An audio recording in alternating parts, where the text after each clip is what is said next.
Hello friends, I am Gastvi and today I am here to present the new topic which is health and its failure. आज हम एक new topic के बारे में पढ़ने जा रहे हैं जिसका नेम है हेल्थ एंड इट्स फेलियर। आप अपनी लाइफ टाइम में ज़रूर एक वर्ड यूज़ करते होंगे हेल्दी। बोलते नहीं हम कि हाँ उसके तो ग्रैंडपा हेल्दी हैं, उसके ग्रैंडपा अनहेल्दी हैं।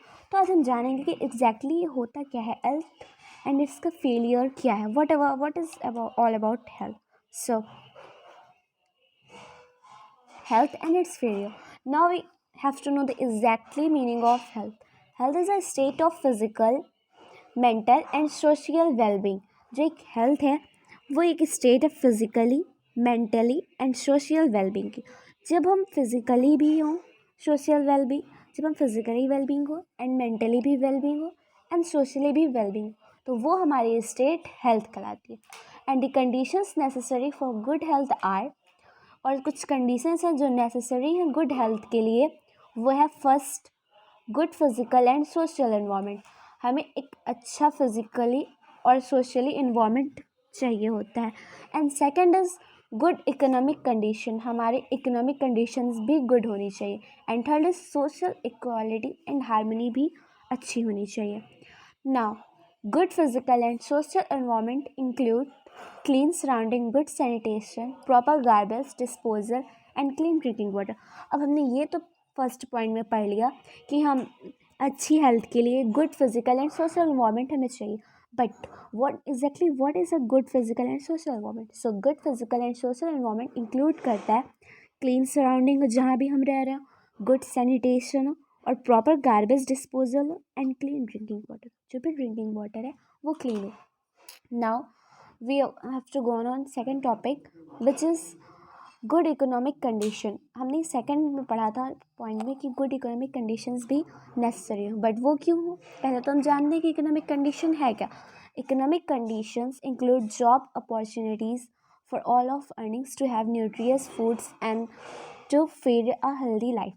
अगर हमारी इकोनॉमिक कंडीशन अच्छी है तभी तुम एक अच्छा न्यूट्रिशन खुद को प्रोवाइड करवा पाएंगे, और जब तक हमें अच्छा न्यूट्रिशन नहीं मिलेगा तब तक हम हेल्दी नहीं हो सकते। तो गुड हेल्थ के लिए हमें having a nutritious food. So the third point is social equality and harmony. अब हम जानते हैं कि सोशल इक्वालिटी एंड हार्मनी क्या। Social equality and harmony are necessary for a healthy and peaceful life. जैसे कि फॉर एग्ज़ाम्पल अगर आपके पड़ोसी हैं नेबर, आप उनसे रोज़ लड़ाई झगड़ा करते हैं, मारपीट होगी तो आपकी हेल्थ पे ज़रूर असर पड़ेगा, आपको ज़्यादा चोट आएगी, फिर वो मारेंगे, ऐसे बहुत लड़ाई बढ़ती रहेगी, इससे हमारी हेल्थ पे भी बहुत असर पड़ता है। अगर हम उन्हें अच्छे से रहें, उनसे अच्छे से व्यवहार करें, अगर वो हमसे अच्छे से व्यवहार करें तो एक सोशल इक्वालिटी, एक हार्मनी बनी रहेगी जो कि हमारे हेल्दी लाइफ के लिए नेसेसरी है। We have here read that it is necessary for peaceful life. So peaceful life के लिए हमें सोशल इक्वालिटी एंड हार्मनी भी नेसेसरी है।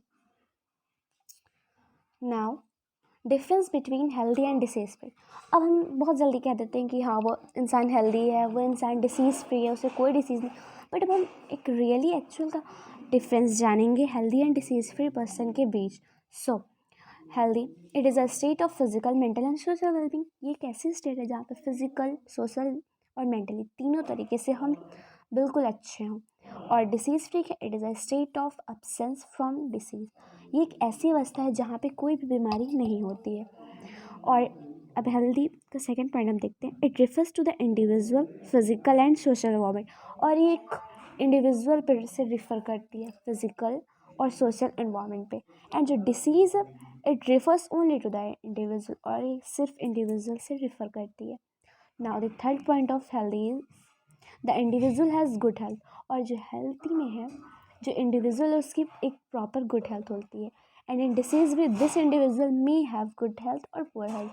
और ज़रूरी नहीं है कि डिसीज़ फ्री में अच्छी ही हेल्थ हो, मे भी शायद अच्छी हो सकती है, शायद बुरी। Now come on the third topic, what does disease look like. बीमारी दिखती कैसी है। Disease the exact the meaning of disease is बीमारी। बीमारी दिखती कैसी है। When a person is affected by a disease, either the normal functioning or the appearance of one or more systems of the body change for the versus.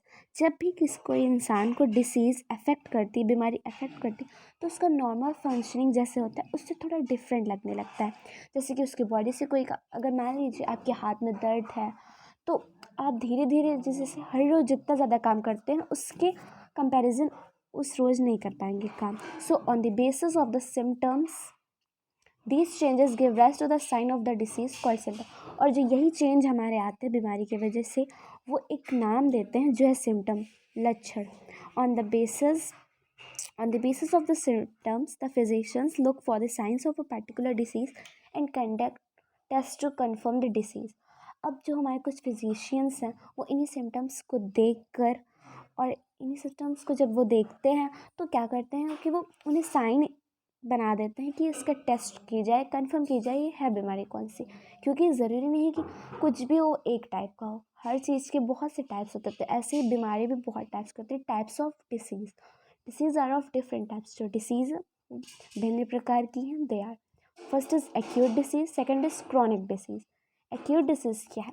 Acute disease are disease which last only for a short period of time and does not have long term effect on health. जो acute disease है वो एक ऐसी बीमारी है जो थोड़े दिन के लिए रहती है, short period of time, and does not have long term effect. और इसका असर हमारी हेल्थ पे ज़्यादा दिनों तक, ज़्यादा देर तक नहीं रहता है. और जो क्रॉनिक डिसीज़ है are disease which test for a long time and has long term drastic effect on health. ये बहुत देर तक रहती है और हमारे शरीर पे इसका बहुत ज़्यादा प्रभाव पड़ता है, effect on our health. So maybe ये लाइफ टाइम के लिए भी हो सकती है. एग्जाम्पल्स है क्रॉनिक डिसीज़ के: diabetes, tuberculosis, hepatitis, arthritis, cancer. BP भी ले सकते हैं, लाइफ टाइम के लिए हो सकता है. और एक एक्यूट डिसीज़ में हम लेते हैं एग्जांपल, कोल्ड कफ फीवर आता है तो 2-3 डेज रहता है, फिर उसके पास चला जाता है. उसका ज़्यादा कोई इफेक्ट हमें बॉडी पर पड़ता नहीं है और ना ही वो ज़्यादा दिनों तक रहता है ना. The third point is infectious disease. और जो डिसीज़ का थर्ड पॉइंट है, डिसीज़ का थर्ड टाइप, वह इन्फेक्शियस डिसीज़, कम्युनिकेबल डिसीज़. अब हम जानते हैं कि कम्युनिकेबल डिसीज़ क्या है. Communicable disease are disease which spread from an infected person to a healthy person through air, water, food, vectors, physical contact और sexual contact. अब हम जानते हैं कि कम्युनिकेबल डिसीज़ क्या है. तो कम्युनिकेबल डिसीज़ वो डिसीज़ है जो स्प्रेड होती है, फैलती है एक इन्फेक्टेड पर्सन से हेल्दी पर्सन की तरफ. कोई भी इन्फेक्टेड पर्सन से हेल्दी पर्सन की तरफ जो डिसीज़ स्प्रेड होती है उन्हें हम इन्फेक्शियस डिसीज़ या फिर कम्युनिकेबल डिसीज़ बोलते हैं. Example, common cold, chicken pox, mumps, measles. ये कॉमन कॉल्ड, चिकन पॉक्स, ये सब एक इन्फेक्शंस के थ्रू, वेक्टर्स के थ्रू फैलती है. कुछ चीज़ें air, water, food, physical contact और सेक्सुअल कांटेक्ट आने में भी स्प्रेड हो जाती हैं. अब हम फोर्थ पॉइंट देखते हैं, non infectious disease. Non communicable disease क्या है? Are disease which are not spread from a infected person to a healthy person. ये ऐसी डिसीज़ है जो स्प्रेड नहीं होती, जो फैलती नहीं है किसी इन्फेक्टेड पर्सन से हेल्दी पर्सन की तरफ. Example, beri, rickets, scurvy, night blindness, diabetes. कैसा?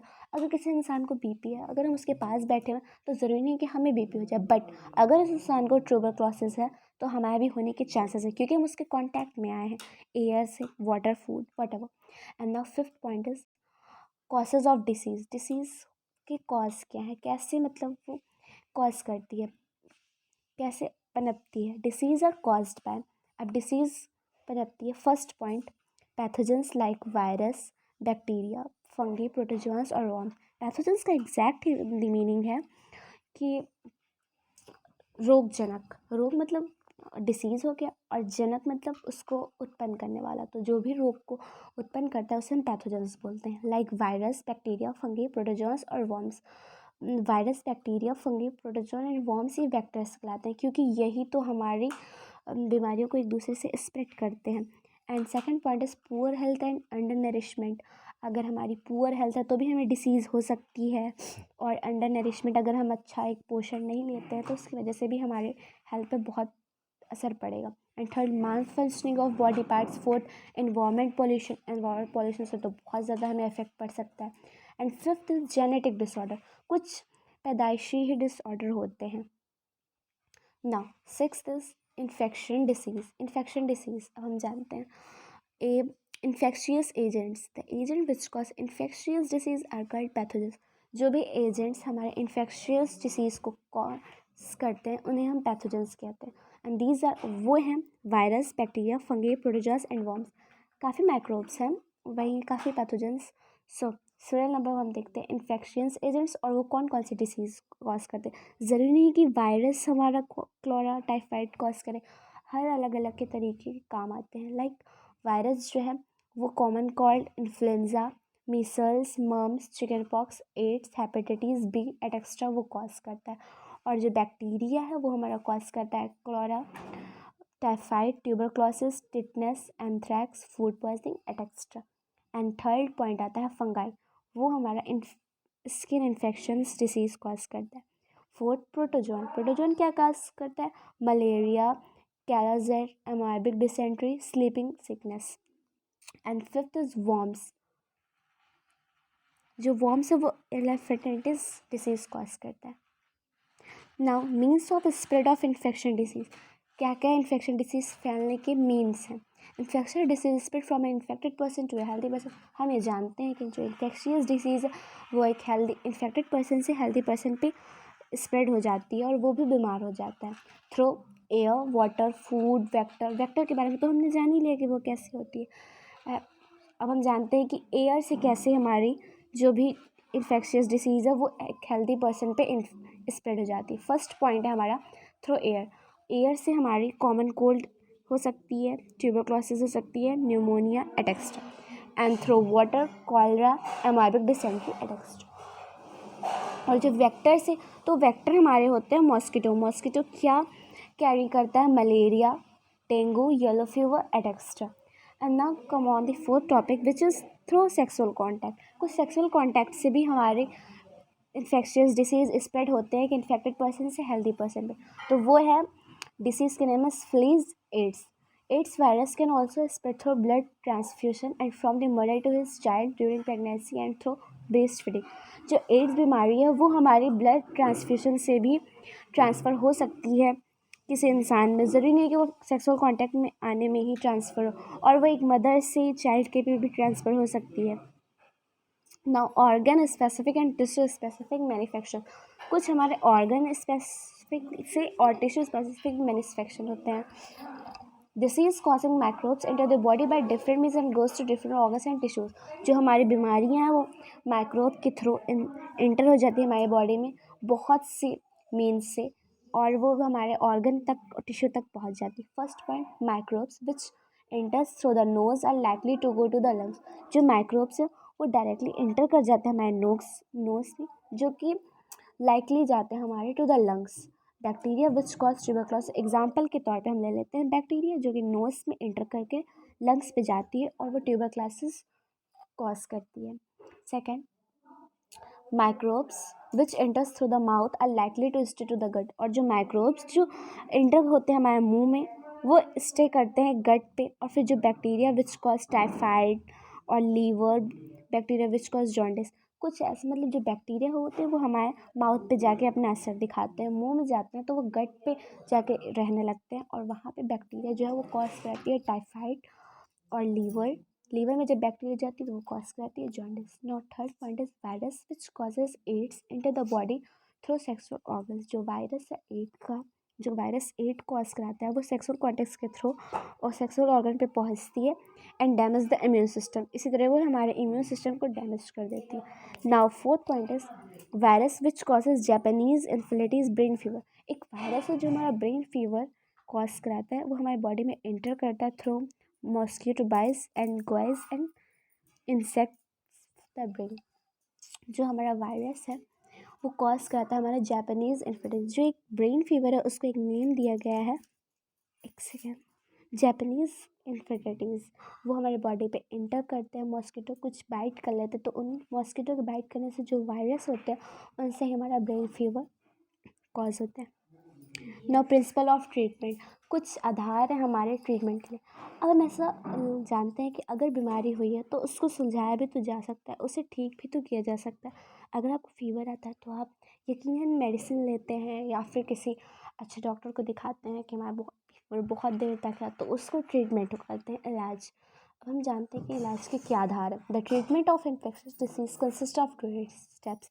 जो इन्फेक्शियस डिसीज़ के ट्रीटमेंट है वो 2 स्टेप कंसिस्ट करते हैं। They are to reduce the effect of the disease, या फिर उस बीमारी के इफ़ेक्ट को वो कम कर दे, या फिर उस माइक्रोब को किल कर दे जो डिसीज़ को कॉज किया। The first point is to reduce the effect of disease. अब हम पहले पॉइंट में तो जानेंगे कि कैसे हम उसके इफेक्ट को कम करेंगे। This can be done by taking medicine to break down from the effect of the disease like fever, pain और लूज मोशंस हेडेक्स। कोई भी डिसीज़ है तो हम आए, उसके कुछ सिम्टम्स होते हैं, फीवर, पेन, तो अगर हम उन्हीं इफेक्ट को कम कर दें मेडिसिन लेके तो यकीनन वो बीमारी कम होगी। And by taking bed rest to conserve energy, और हम बेड रेस्ट लेके अपनी एनर्जी को कंजर्व करेंगे। Now the second is to kill the microbes, और या फिर हम उन माइक्रोब्स को ही किल कर दें जो कॉज कर। This can be done by taking suitable antibiotics and drugs which kills the microbes and the disease is cured. तो एक ऐसा हम स्पेशलिस्ट को दिखा के करेंगे, एक स्पेशल एंटीबायोटिक लेंगे जो सुटेबल होगी उस ड्रग्स, ऐसा ड्रग लेंगे जो सुटेबल होगा उस माइक्रोब को किल करने के। ऐसे ही तो हम अपनी मर्जी से नहीं ले लेंगे तो हमारी और हालत ख़राब हो जाएगी। So be careful to take the drug. Now here we are on the last of the chapter. This topic is completed. So guys, it was great to meet you again. I'm so happy to reconnect it. Before we end, let me just summarize the three main points. The first is to sum up the points what I've represented, and that brings me to the end of the here. So thank you for watching.